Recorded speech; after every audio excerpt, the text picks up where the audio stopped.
Are you ready? Agility from the champion. Oh, deep six! That could be it. Delivers this deep six.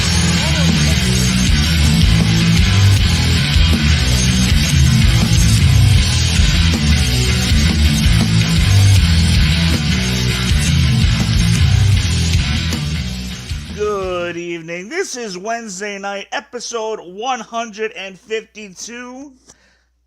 I am not alone, as you guys can see. I am joined by the returning Doug Canavan. How you doing, man? I'm doing great. I feel more in my element outside of the WWE sphere. I'm feeling good tonight. Really fun Dynamite. I'm glad to be here for this one. Yeah, thank you so much for coming on tonight. AEW Dynamite was a pretty good show. There was certainly nothing boring about it. That's for sure. There was a lot going on. Definitely a lot to unpack for sure today. But yeah, man. When we first had you on with Randy hosting, thank you so much for hopping on for that particular night. That was pretty cool doing a West Coast WrestleMania and a live show from out there. That was a good time. We got to connect with so many people, and a good weekend it was. But we're coming up on a lot of good wrestling weekends these next few weeks, including AEW Double or Nothing. Absolutely. Set up a lot of matches for Double or Nothing tonight. Finalized a lot of them.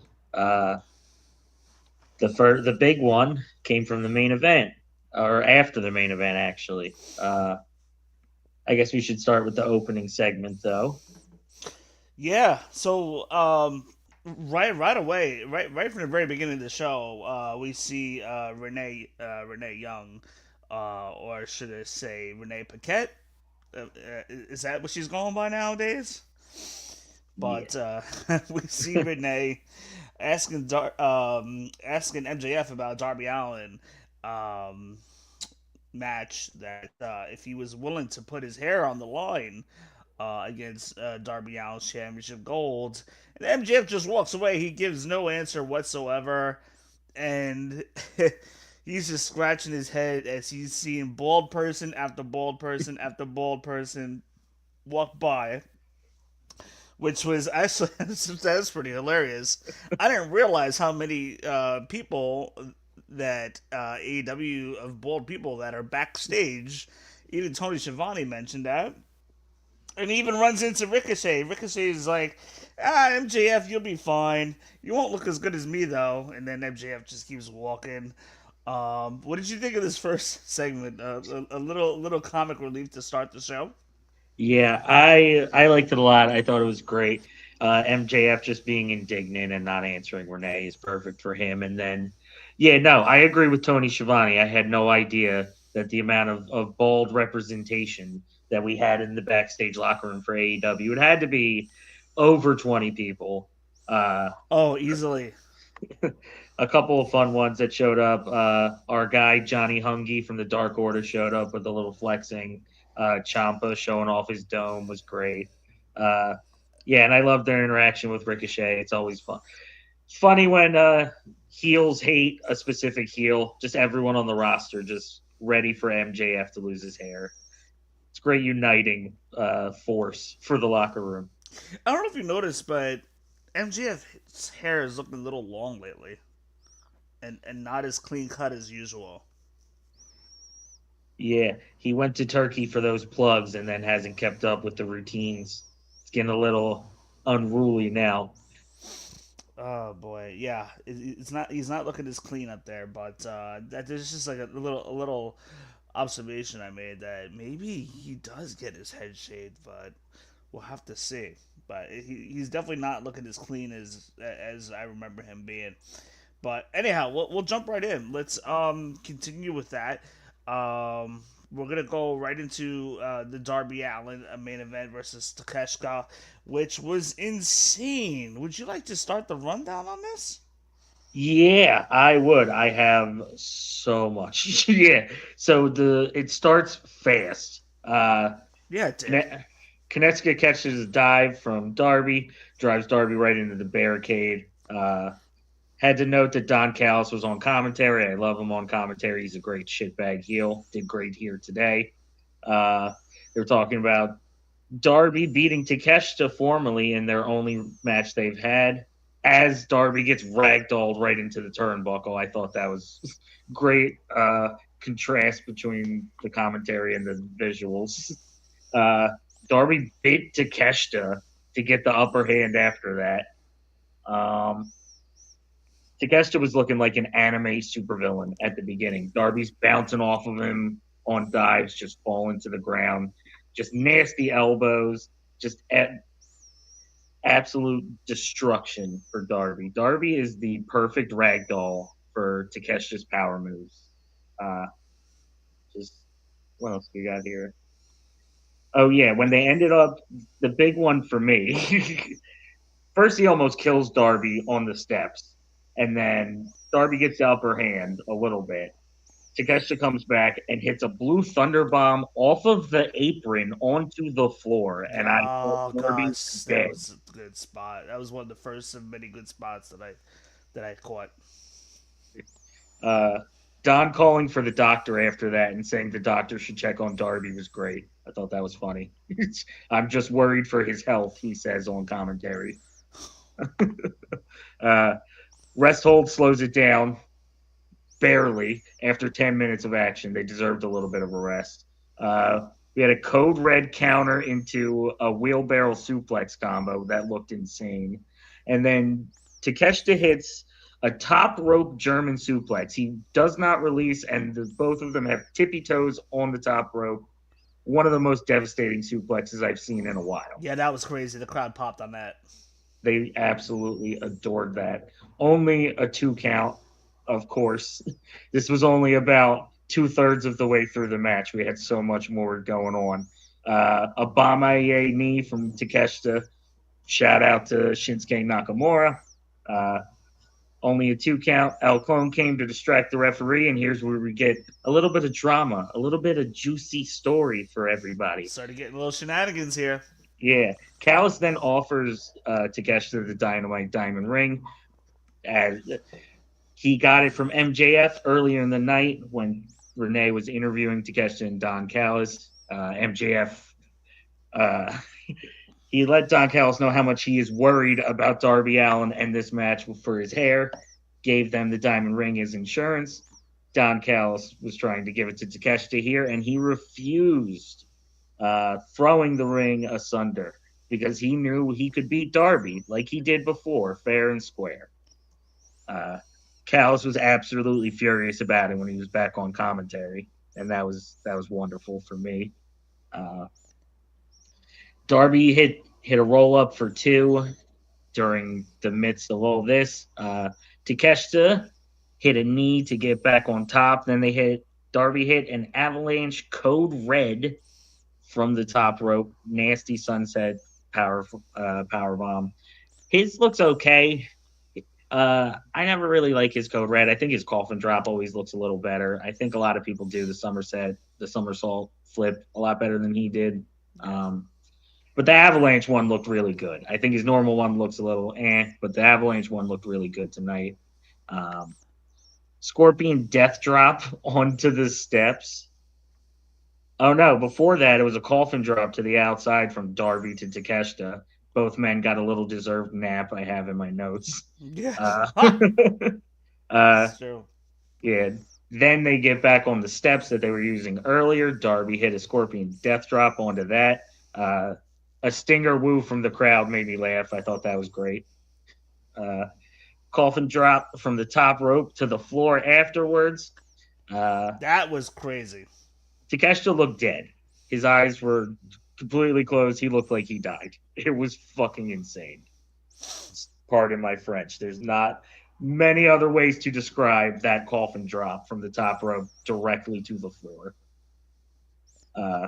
Darby just finds a way to almost kill himself every time he has a match. And during this run of World Championship matches, it seems like 3 times a match he's finding a way to almost kill himself. And it's insane. I part of me loves it because it's such a compelling match, especially with someone like Takeshita, who's such a great powerhouse and can just throw him around, just throw him anywhere into anything with reckless abandon. Um, it's magic. Uh, After the coffin dropped to the floor, Takeshita was able to kick out at 2 because he is a wrestling god on the level of Kenny Omega and Kota Ibushi. Those two would kick out of ridiculous things like that, and he is their protege. Mm-hmm. Uh, And then then Darby we gets got the Darby hit the 2 straight coffin drops like consecutively, like really quick, back to back. yeah, that was after the Scorpion Deathlock Takeshita fought for the ropes, and then 2 really quick death drop or 2 quick dolphin drops for the win. Uh, Great match that we had. yeah, absolutely incredible. This is probably my favorite match in the run. I really liked the Brody King match as well, but this is my favorite in this line of defenses. I don't know how you feel about that. Yeah, I mean, I didn't catch the Brody. I did see Tommaso Champa won. That was when that was 2 3 weeks ago. So we were in Vegas at that time, and we were catching that. Um, so I did catch that one. So that was really good too. But yeah, this match tonight. I mean, Takeshita. I mean, honestly, he's world championship material at this point. I'm surprised that really hasn't happened yet. But AEW has such good depth on that roster that they really developed over the past couple years with Strickland and Hangman and MJF, and John Moxley. So Takeshita's time's gonna come, but he never has a bad match, never. So it was a very very good match. Yeah, and Darby was pretty much nearly dead.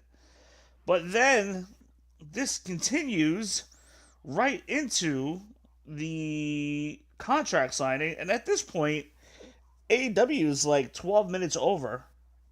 They're 12 minutes Yeah. over. I'm like, oh boy, it's 10:15 almost, and I'm like, wow, we may as well just have this 3 hour show tonight at this point. Mm-hmm.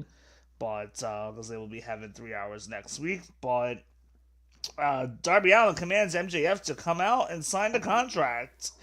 And MJF is saying how he's happy for him, but Darby isn't going to hold this title again.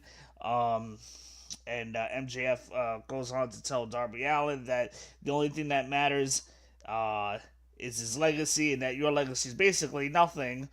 Um, and then that his legacy will be known as being the guy who became 3-time champion by the age of 30 and the greatest of all time. And Darby says he doesn't care about his legacy. He just wants to live in the moment. And right then and there, he says, all I care about is that Double or Nothing, that you're going bald. And MJF signs that contract.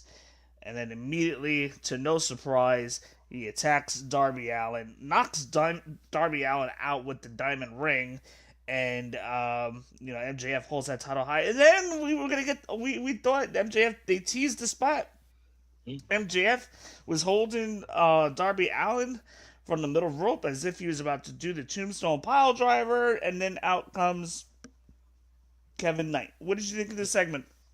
I thought it was great. I thought both guys were great in their roles. I thought Darby, exhausted, looking at him with blood pouring out of his mouth, looked great. MJF cut another great promo. He's, especially when he stays away from a lot of like the cheap shit, he's so good. He's such a great heel. I know a lot of like AEW and non WWE people won't like it, but he reminds me so much of The Miz, at least in promo wise, where they can just sell anything and they're so convincing in what they're saying and in their emotions. Definitely similarities with Miz, but I think MJF is at a higher level with promos than Miz ever was, except for the time that Miz cut that promo on Daniel Bryan on a SmackDown post show. But MJF, I feel like, is on another level of promos right now than probably pretty much anybody. Yeah, in terms of promos right now in the world, he's probably number one.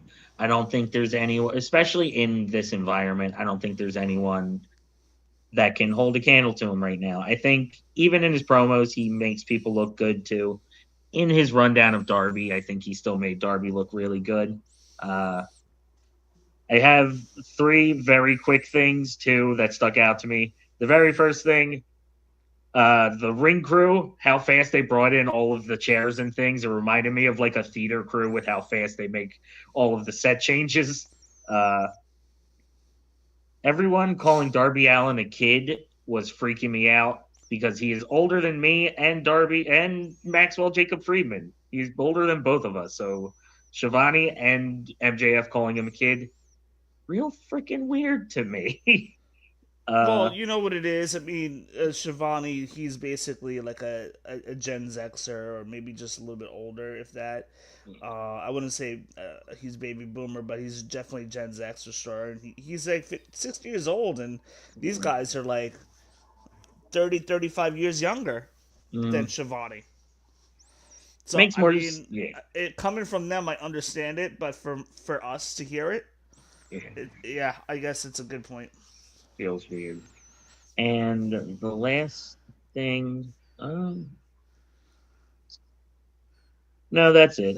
That's it. Just those two things. Everything else was recapped. But yeah, the theater crew working the ring crew is great, and Oh yeah, they were like, "Oh crap, we have to hurry up and get the show going." it was no, they were fucking zooming. WWE would have got into a commercial break there, I'm sure. Yeah, I know. But no, Oh, that was great. they kept it rolling. They were over. They went over in their time. They went about 10 minutes over normally, and they didn't normally do. Usually they go like 10:05 or whatever. But definitely a good main event. I'm very excited to see Darby Allen versus MJF. So that's official. That's happening at Double or Nothing. Where are you from? I remember you telling me. I am from Philadelphia originally, and I'm living in Delaware right now. I'm still Oh, okay. Oh, you're in the middle. technically in the metro. Okay, so you're in the middle of the nowhere, practically. Delaware. But yeah, so, I mean, you're not too far No. from New York City, but yeah, Double or Nothing's right in our backyard. You, right up the turnpike north from me, 20 minutes down the LIE. But unfortunately, at that time that Double or Nothing is going on, like I'm looking at this card, I'm like, oh man, I want to go. But I will actually be up in Boston that weekend, Memorial Day weekend. But we shall see. You never know. Let's go on to the Owen Hart Tournament. But first, for those of you guys that are watching that or are about to watch, feel free to give us a like and a share with your friends that watch AEW, especially. Those of you guys that are listening on audio, Spotify, or iTunes, find us on our Instagram, find us on our YouTube channel, and hit that subscribe button. That will help us out. And those of you guys that are always watching, if you can't watch live, we always post this right away on audio, and we're always here on YouTube. So we have a lot of content coming up, so stay engaged. All right, so let's go here. Owen Hart Tournament was announced, believe it or not, I think it was May 29th, to be exact, or is it May 26th? It was one of those days. But it was the end of May of 1999 when Owen Hart had passed. Hence the reason why we are having an Owen Hart tournament. Would have been fitting, really, to do this tournament. And I know we've been doing an Owen Hart tournament. This is I believe this is the 4th year now that AEW is doing this. Maybe 5th. But would have been a little bit more fitting to do this on WWE TV. To have Owen Hart in the Hall of Fame. But due to politics, thankfully, we have another brand of alternative of wrestling. And Tony Khan loves tradition. He loves wrestling tradition, loves the wrestling history. He loves the business, and hence why we're here doing an Owen Hart Tournament. So we're gonna run it down really quick. We're gonna do the rundown. So here we go. This is what we see announced tonight. Okay, so on the left-hand corner, top left-hand corner, we have Samoa Joe and Will Ospreay. Excellent first round match that we have there. Let me get this banner out of the way. Okay. Bottom left-hand corner, we have Jungle Jack Perry versus I don't know why I say it's Jungle Jack. Did he change his name? Oh, okay, Jungle Boy Jack Perry. Yeah. Okay. Yeah. And against Mark Davis. Mark Davis is kind of impressed in the ring. I like Mark Davis. I want to see a little more out of him as far as character development goes, but I know we're gonna get a really good match out of that. Top left, right hand corner, Swerve Strickland versus Bandito. You know that's gonna be a barn burner. And then bottom right, we have Claudio Castagnoli versus Brody King. So I was talking to Shiv tonight. He's one of our AEW co-hosts, and he was going to be on tonight. Unfortunately, due to internet issues, he could not be on. But he mentioned that he's disappointed that we didn't see Andrade. We didn't see Omega as part of this tournament. I think they probably could have done a little bit better, adding a couple more names. I'm not too sure. How do you feel about this bracket? I mean, I know these matches are going to be very good, right? But as far as star power, and we'll get to the women in a minute. But as far as star power goes, do you feel like are you satisfied with what you're seeing here? For the most part, yes. I think there's some big names missing out, like Shiv was suggesting. I think for the purpose of the Owen going into All In, I think this is fine. This is clearly a setup for Will Ospreay. We're going to get Will Ospreay versus Swerve at Forbidden Door. Will Ospreay wins, sets up the All In match. They could have made it a little more compelling. They could have put Kenny Omega on Will Ospreay's side of the bracket. They could have added someone like a Tommaso Ciampa. They could have added an Andrade, who has been supremely over with everyone. But I think for the most part, I'm okay with it. Yeah, I'm looking at it. I'm like, there's not going to be one bad match here. So I don't want the viewers or listeners to think that I think this is going to be a bad tournament. I'm just my curiosity is if they put out the best tournament that they possibly could here. I know Omega's going to be tied into another match, so we know that. I thought Will Ospreay was a number one contender already, but I know they've been building him all along. But yeah, I mean, from what it looks like you said, it looks like this is definitely set up for Will Ospreay to win this tournament, and I would say Swerve Strickland is easily the best one on that side of the bracket. I mean, who knows? I mean, they may pull a little surprise here and have Bandito come out.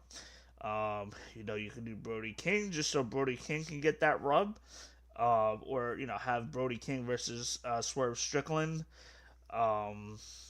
In one of the future matches, just so Brody King can get a win in this tournament. It would be a nice little rub here. I can see Will Ospreay versus Jack Perry. That would be a very good match as well. So there is definitely potential if you have the right winners come out of these brackets.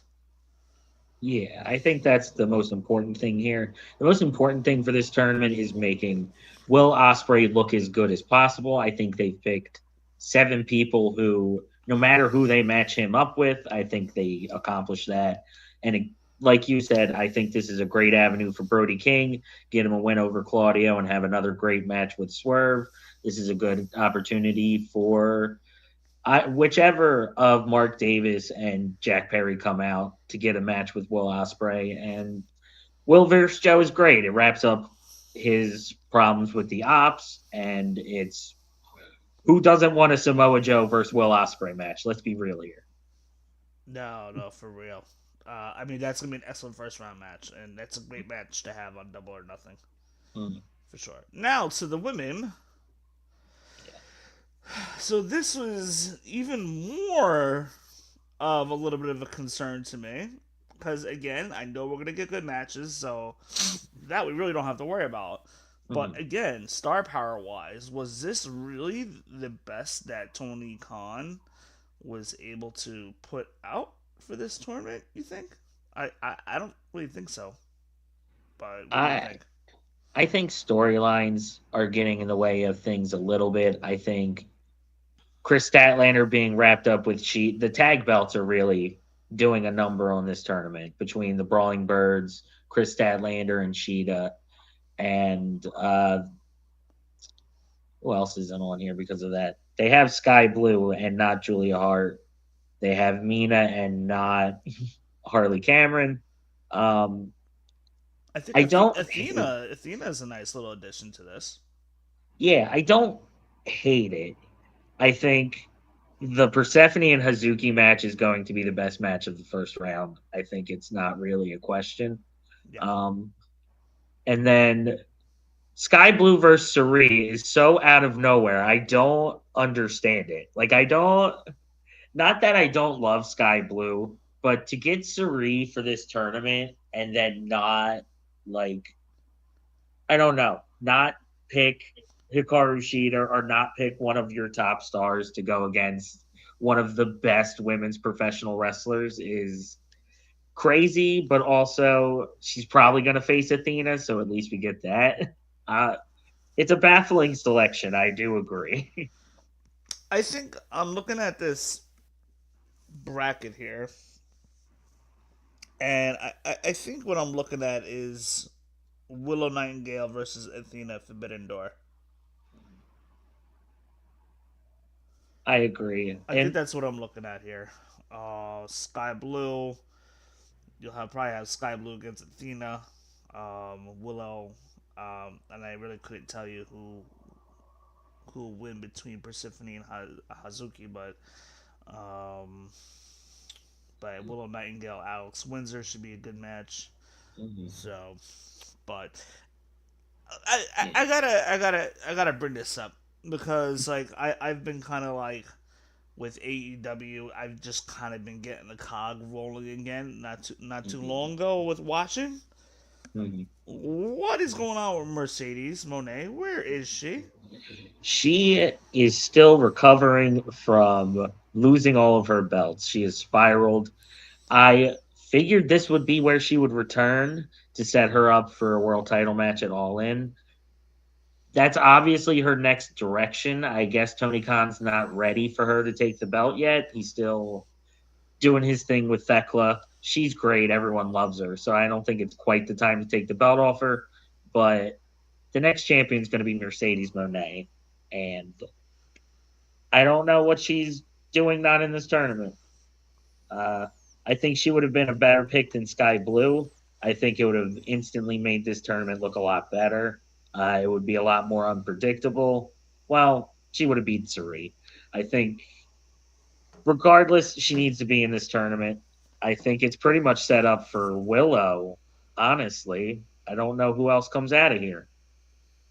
Yeah, yeah, it's pretty well set up for Willow and quite possibly Athena. But moving on, we had the 10-man tag match that kicked off the matches for AEW Dynamite tonight. I was watching Sean Ross Sapp today on Fightful, and as he does his thing every single Wednesday on the Hump, and he was on with Kate, one of his co-hosts, and at some point John Alba popped in. But anyhow, they were talking about how AEW overdoes 10-man tags a lot. And Mm, he was saying how sick of it he is. And this is about 2 or 3 o'clock in the afternoon. And sure enough, AEW Dynamite opens up with the 10-man tag. It was fun. Maybe it lasted about, 4 or 5 minutes, a little longer than I probably would have liked. However, it was literally nonstop action the whole entire time, featuring Ciampa, Connor, Finley, and FTR versus Orange Cassidy, Young Bucks, Adam Copeland, and Christian. As we know, they are building to FTR versus Adam Copeland and Christian. Part of me wants to just keep saying Edge because it's just natural habit. But anyhow, I believe with that tag match at Double or Nothing, there's the tag titles on the line, or I believe Edge, Adam Copeland, and Christian have to disband, if I'm not mistaken. Yes, it is an I Quit match for the AEW Tag Team Championships, but if Edge and Christian lose, or Adam Copeland and Christian Cage lose, they have to disband as a tag team. There were also other stakes in this match for whichever of the teams won, they would have gotten either a tag team title opportunity or a trios title match. And thanks to the faces getting the win, the conglomeration in the future get their own tag team title match. So a little more stakes to this one too. I get what John Alba's saying with the 10-man tag team matches. Oh, that was Sean Ross Sapp. Oh, Sean Ross. Yeah. Sorry. I get what he's saying. It's a very Japanese thing. That's where Tony gets it from. The New Japan, All Japan mark that he is, the lover of Japanese wrestling. Easy way to get everyone in, let them do their shit, get the crowd home at, let the crowd see some of their favorites. This one was a fun one. I liked it for the most part. I do think the dogs did a lot of selling and didn't get much in return. I think that especially Clark Connors was just eating everything. Especially at the end. Oh, yeah. Nasty spear.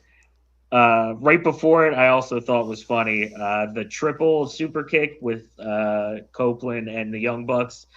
Copeland barely got his foot above the midsection. He is not a spring chicken anymore. No, definitely not.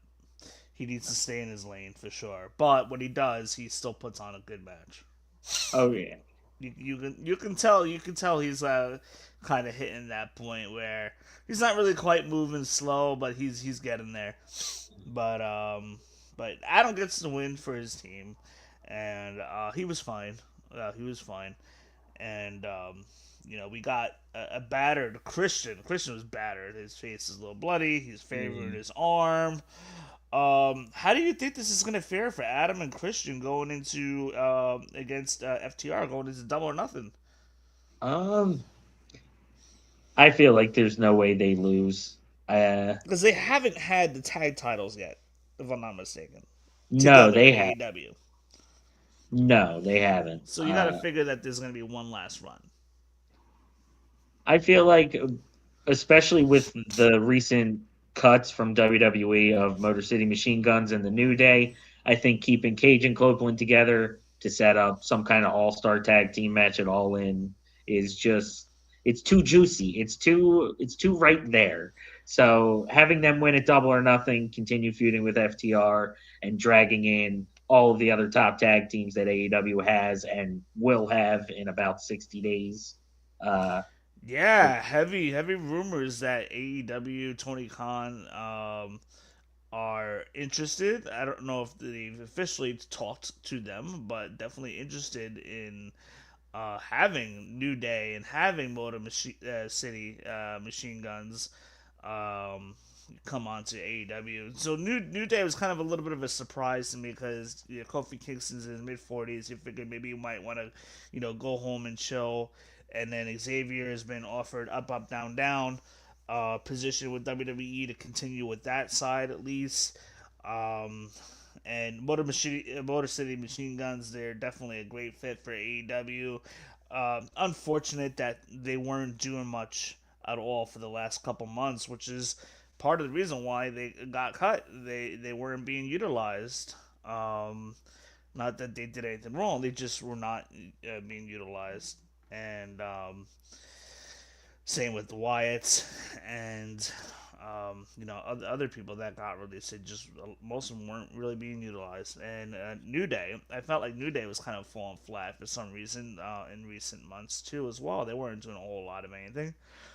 But if Tony Khan could grab New Day and Motor City Machine Guns, that would be a huge, huge lift for their already good tag team scene. Mm-hmm. I would like to see a multi-team ladder match. I would say 6 teams, maybe. Yep, that's exactly what I'm thinking. FTR, Young Bucks, CNC, Motor City Machine Guns, New Day, and probably Hurt Business, or maybe Jet Speed if you're not running Speedball versus Kevin Knight, which I have an inkling they're leading towards for All In for the TNT title, but we'll see in due time for that. Yeah, I felt like we got a little teaser there. I felt like we were gonna get a challenge, but Uh, so we'll see what happens there with Edge and Christian. But all in all, good 10-man tag match for sure. Definitely. But all right, well, let's talk about it. That's actually one of the things that we got.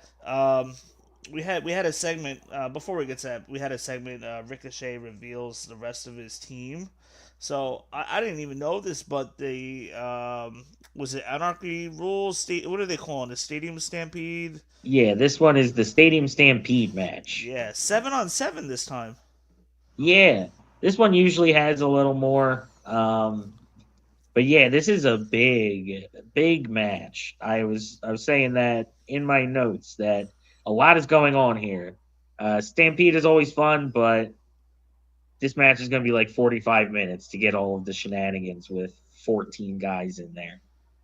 Oh, absolutely. You're gonna have Ricochet. He reveals that the rest of his team is adding Andrade and Connor and Finley to the already gorillas in this match of Destiny and Ricochet and Mark Davis.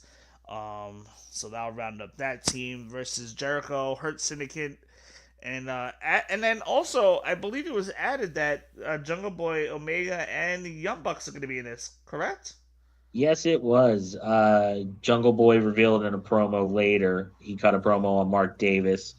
Kind of a double for their match in the Owen as well as their match in Stadium Stampede at Double or Nothing. Yeah, he revealed that the Elite, Kenny Omega, the Young Bucks, and himself will be joining Jericho and the Hurt Syndicate. Real interesting mismatch of teams here. Definitely just throw everyone in the pod to make sure everyone's feud stays hot kind of match. Yeah. And they're going to be in the stadium, bigger than the average size arena. So what the heck? You got room to throw in a couple extra guys. But Yeah. so that should be good. So we got that little segment there, which then we got Mike Bailey versus Westbrook. We'll talk quickly on that. They had a pretty good interaction. It seems like Westbrook may have messed up a spot, and in the process hurting himself. It seemed like to me they just ended this match quickly. I actually think the opposite. I think because they had a nice little sequence at the beginning, a nice little athletic back and forth. Felt like a nice little gymnast sequence. I think he did that on purpose to show how athletic Mike Bailey is, especially right afterwards, the way he sold the karate kick in the knees. If he was really hurt, I feel like they wouldn't have been as vicious, so to speak. Speedball he's a nice guy. He's not exactly Vader with the jobbers. Yeah. So that match ended quickly, but then that led us right into an open challenge match with the Jet Kevin Knight and issue an open challenge, and then out comes Brian Cage, the guy looking big and ripped as ever. We see Kevin Knight win with the UFO splash onto Cage. Both of those guys had a good showing. We saw Lance Archer trying to get involved, but Mike Bailey took Archer out. The Jet gets on the mic after his win over Brian Cage, welcomes him back. Little good show of sportsmanship, which we saw a lot of tonight. But Mike Bailey has a mic as well and says that he wants, the winner of Darby Allen and Takeshita. So I would expect that maybe, we get that in a week or two on a Dynamite. And he says that he also goes on to say he's coming for the World Championship. So how do you feel about, Mike Bailey trying to go after a world title? And how did you feel about this whole segment tonight? Uh, I thought this was a nice little two-parter segment with the Mike Bailey jobber match leading into Kevin Knight's match into this nice little triple segment. Sorry. Uh, Cage looked good. He looks like Wolverine. I think that's always great. He got a lot more in this match than I expected, but that's not a problem because Brian Cage rules. It feels such like a toxic positivity between the two of them. Maybe that's just me, but it feels like we're setting up a breakup. Or I don't know. Yeah, maybe it's just my wrestling brain is poisoned. But I love their interactions. I think the match between Darby and Speedball is going to be awesome. It's going to be a million miles an hour. I think I'm Oh not my gosh. going to be able to keep up. Uh, Yeah. I That's a think match that like you literally can't look down at your phone while the match is on. You need to be paying no. attention to every spot. You can't blink. I think the most interesting thing coming out of this segment is which one of Kevin Knight and Mike Bailey will eventually turn heel to kickstart the feud. I really don't know which one it will be at this point. Maybe maybe it just doesn't even have to be that. It, Maybe you just have Mike Bailey just casually be like, "Hey, I want a shot at your title," and we get a friendly out of it, a friendly, face versus face kind of thing, and just kind of leave the fans really, really wondering who's gonna come out of this match on top with the TV title especially when you have two faces going at it. yeah, I think it'd be better for this feud if they do that. I think I'm just poisoned with normal wrestling relationships, always ending with For sure. someone going through the barbershop window. But these two are both uber faces. I don't. No one wants to boo either of them. So making it more friendly and they just want to see which one of them is the better wrestler. I think it fits here. So that would be. Yeah, I agree. I think that'd be the better way to go with it. Will Osprey defeats Ace Austin. We see Osprey earlier in the night training with Death Riders, which was kind of interesting to see. Just getting back into paying more attention to AEW, and so you got Osprey. He defeats Ace Austin. Ace Austin had a really good showing tonight. Um, Let me take a step back really quick with Brian Cage. There's one note that I need to do. Like Brian Cage, I love the guy. He's a nice guy, but they need to give him a gimmick. They need to give us a fan. As fans, they need to give us a reason why. Like we need to have a reason why we need to be like why we want to get behind this guy. And I feel like we've Mm-hmm. never had that with Brian Cage. Um, they call him the machine. Well, you know what? Let's see how we can lean into that a little bit, that character, just to kind of add a couple things. But anyway, that's what I forgot to mention before. But getting back to Osprey um, and Ace Austin had a very good showing. Toe to toe, they made Ace Austin look very strong in losing effort. But Osprey winning with the flying arm breaker. Um, Great showing by these two. And followed by again another sign of great sportsmanship. And then, of course, out comes Samoa Joe and the Ops. Joe says, "Come double or nothing, he will suffer the consequences," saying that to Osprey, that is, and then sends the Ops to attack Osprey. The Death Riders come to the save. At this point, it's 6 Death Riders on the Ops, 3 people. What did you think of this segment, and how do you feel about the dynamic of Will Ospreay with the Death Riders? I was definitely weary about it at first because of how contrasting the characters are. I think they've leaned into it really well of Mox being kind of more of a mentor figure and seeing himself in Will and wanting Will to be the best. It fits what Moxley was doing with his world title reign and trying to set up the next stars of the future that can carry AEW when he's no longer here. So I think they fit into that dynamic well. I really liked the promo that Moxley cut with Will Ospreay in that pre-tape segment. I wanted to bring it back to that for 1 second. Yeah, please do. Yeah, I really loved the line. Weight that weighs down your shoulders feels like you can't fly. Uh, Playing into when they were talking about his super Will Ospreay's Super Juniors win. God, 10 years ago now, at least. Oh my goodness, I'm Wow. old. Old, we're old. I just thought that was such a good promo and made me laugh when he yelled at Wheeler at the end. Uh, Leading back into the match, fantastic showing from Ace Austin. I love this kid. I loved him in TNA. I love him in Revolver when he was there and showed up. This was his best match that he's had since he's come to AEW.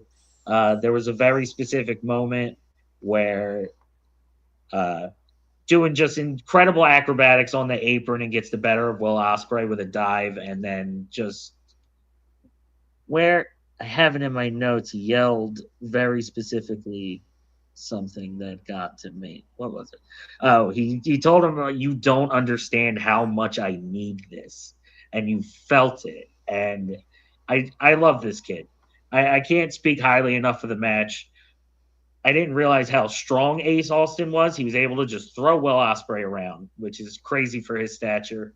They made him look so good, and Ospreay putting him over at the end was wonderful. And then Joe cut a great promo. Joe always cuts a great promo. The theme about choices and consequences, and Will making his choices, and Joe dealing out the consequences. Such a good line. I loved it. I think this is great for Will Ospreay. I think this feels like the 1B storyline to MJF and Darby's 1A storyline. This is he's the guy. He's the ace, and this is an ace level storyline. I think personally. Yeah. Um, Will Ospreay was super over with the crowd tonight. Oh yeah. Super over. I believe now is a good time as any, but now especially is the best time where you gotta go. Will Ospreay coming out as a world champion by the end of the summertime. Mm.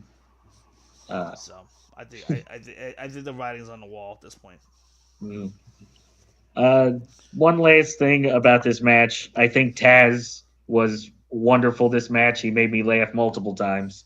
Uh, One line cracked me up. Mortals would call it a monkey flip. Made me laugh when Will Ospreay flipped Ace Austin, and then when Taz was talking about MJF's contract, his beautiful hair, he said it wouldn't be cool if they shave it. He has beautiful hair, and I died laughing. Oh man. But well, we have the last match we're going to talk about for the night, but just to do a little quick reset for those of you guys that are watching, feel free to drop some comments. We'd like to hear what you guys thought of AEW Dynamite. For this week, stay tuned. We'll be posting a lot of shorts from last night's um, um, Raw review that we did and tonight's Dynamite review. We'll be back with a Monday Night Raw review on Tuesday. And the following week, there'll be no Raw review, but we'll be back with an AEW Dynamite review and also some rehashing of AEW Double or Nothing, which I'm looking forward to. I'll be away, so I don't know exactly when I'm going to have Double or Nothing on in front of me on my TV, but we'll definitely get to it before that Dynamite starts, and we'll have at it. But so those of you guys that are watching, stay tuned because we have a lot of content coming, a lot of stuff coming up on both WWE and AEW side. WWE with the Saturday night's main event. You got the mask versus mask of OG El Grande versus El Grande on May 30th. The Clash in Italy. There's just a lot in the next 3-4 weeks if for someone who's watching both brands of wrestling. So it's pretty good. It's a pretty good month. All right, the main event. We had the Triangle of Madness, Sky Blue, Julia Hart, and Tekla, our AEW Women's Champion, in a trios match against Hikaru Shida and the Brawling Birds, featuring Alex Windsor and Jamie Hayter. Um, we had a pretty good match here. Tekla looked really good.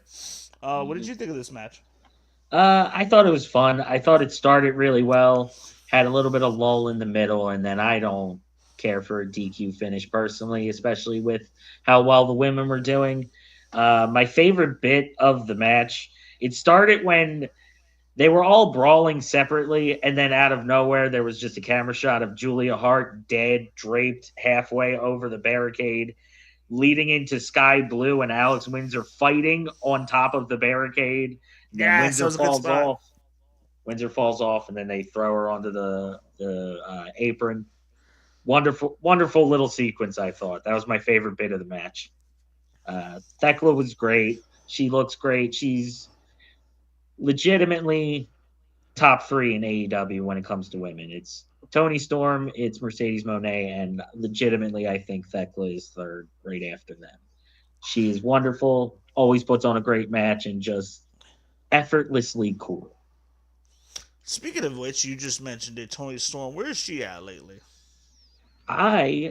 Personally, I think she's pregnant, even though I don't want to personally speculate on that. Those are my, from what I'm hearing in the grapevine, with her not having an injury but being out for multiple months and not really hearing about a film role, I'm thinking the juice is loose, so to speak. You know what? I didn't even think they were still together, but dang, I think Tony Storm can do better. But anyway, so this match gets called because Tekla hits Hater with the belt. I'm surprised we didn't see Chris Statlander here, as she's part of the program in AEW with their 4-way that they're gonna have. We see Sky Blue choking out Windsor. Julia Hart missed the referee. There was all kinds of chaos here. Um, Hikaru Shida, I mean, the commentators have been um, making it blatantly making it known to us that Shida has kind of been like acting a little heelish lately, especially tonight where she showed no interest in helping out her teammates after the match was over and they were getting attacked, and then out comes Willow, out comes Mina, out comes Thunder Rosa for the save. So again, this was a great match. This went about, I would say, about 12 to 13 minutes with everything. This is really Mhm. the only interaction with women that we had tonight. This wasn't really anything going on with the women tonight too much outside of this. Yeah, the only other bit I can remember is Willow Nightingale during the conglomeration promo. She had a little part in that, but other than that, yeah, this is the only women's match we had tonight. Uh, it was a good one. I liked it. I didn't care for the finish. I don't like DQ finishes personally. I don't really. It's not my thing. I Um, mean, when it's not overdone, I definitely I like clean finishes. But I mean, listen, I don't know what era of wrestling you started watching, but this was the norm on WCW Nitro. Every mhm, single week, you would get a title yeah. match, you get a fantasy match. They throw every type of match, every the best two wrestlers possible. They gave everything for free, but it was a dirty finish and no just DQ every single week on Nitro. Yeah. So that I was think. overdone. Oh yeah, absolutely. I don't think AEW overdoes it either. I think they have a Not that nice I've healthy noticed. amount. No, they have a nice healthy amount. I'd actually like more draws from AEW. That was something I liked at the beginning that they kind of incorporated and haven't done a lot recently. Uh Triangle were great.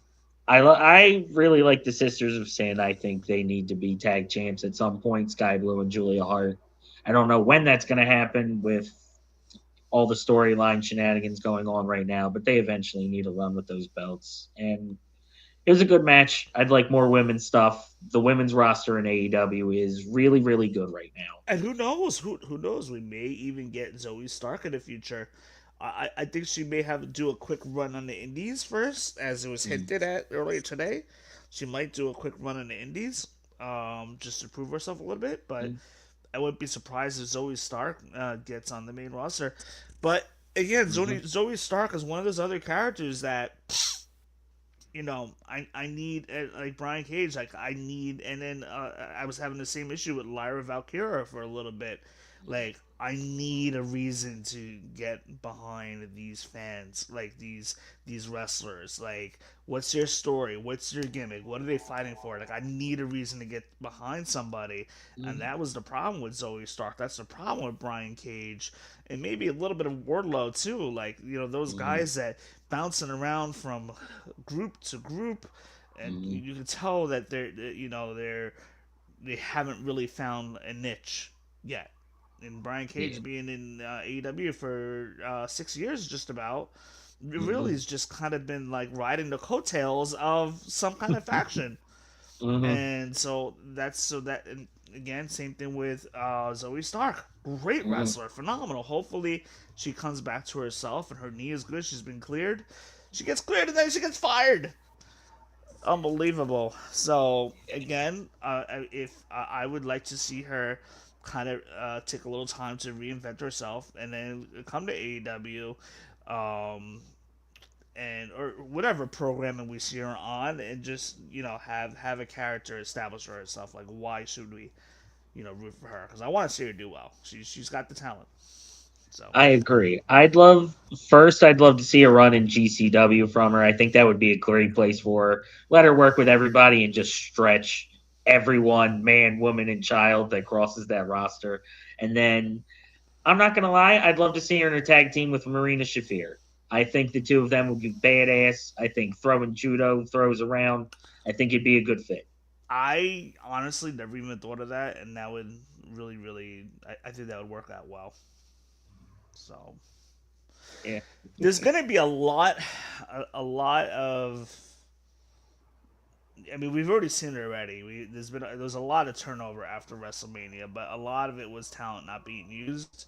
So it goes beyond. Yeah, they need to cut budgets, but I don't think they cut like the wrong people per se.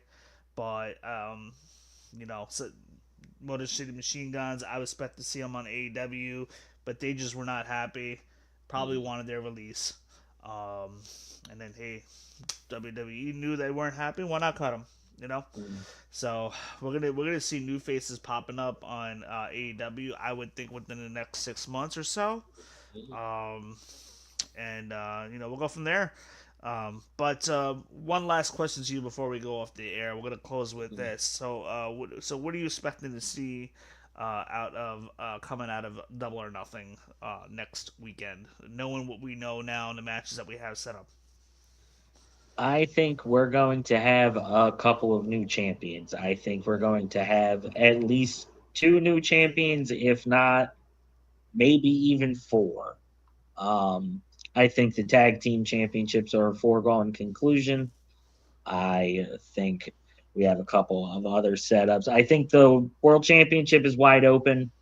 And originally, I thought Darby was going to drop it to MJF here, but with the stipulation and the way they're playing into it, who knows? I could see either of those happening. So that's what you love from a pay-per-view when you go into the main event not knowing what's going to happen, even if everything else falters, which I don't think it will. I think we have a really, really good show coming. Yeah, I mean, listen, I mean, knowing that we quite possibly have Will Ospreay lined up as the number one contender for All In, it looks like that has MJF written all over it, is going there as the champion. But I wouldn't be mad at it if they gave us Darby Allen versus MJF. I really would not. No. And I would like to see Darby with a little bit of a longer run. I will say I'm going to take back my comment of 4 championship changes. There's only 3 championship matches, so that is impossible. But no, there's 4. I can't count. There is 4, but I don't think every championship is changing hands on the show. So maybe not 4, but I think 2 championships will change hands at least between the 4 matches. And then we got some Owen Hart Tournament matches. They're going to be great. I'm really excited for Double or Nothing. And I'm actually going to be going to the Philadelphia show that happens right after. So I'm excited for that too. Oh, nice. Oh, that's that Wednesday, isn't it? Yes, it is. It'll be in the beautiful Liacouras Center on the campus of the wonderful Temple Owls. Oh, wow. Very nice. And that's going to be a really good show because now we'll be, at that point, we're going to be building towards the next show from there. The next pay-per-view, that is. Alrighty, Douglas, thank you so much for hopping on this week. For those of you guys that are watching, we will be back with another AEW post-show after Memorial Day, after Double or Nothing. We should have Shiv back, and we're going to be busy all week, so stay tuned to the YouTube channel. Thank you guys so much for hopping on, and we will be back with you guys live Tuesday night talking on Monday Night Raw, and we will catch you guys soon. Agility from the champion. Oh,